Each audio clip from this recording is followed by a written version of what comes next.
Magandang gabi sa inyong lahat mga kaloto. Welcome sa PH Lotto Result.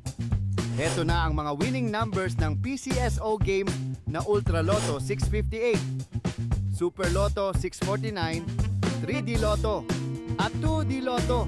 Ngayong 9 PM draw ng June 29, 2025 araw ng linggo. Para sa resulta ng Ultra Lotto 658 ngayong 9 PM draw.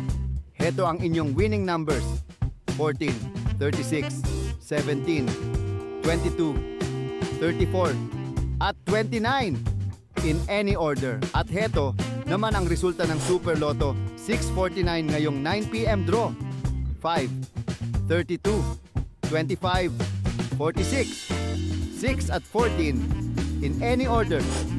Kaloto, kung nagustuhan mo ang content na to, palike naman po. Dalawa pa lang po kasi ang nagla-like eh.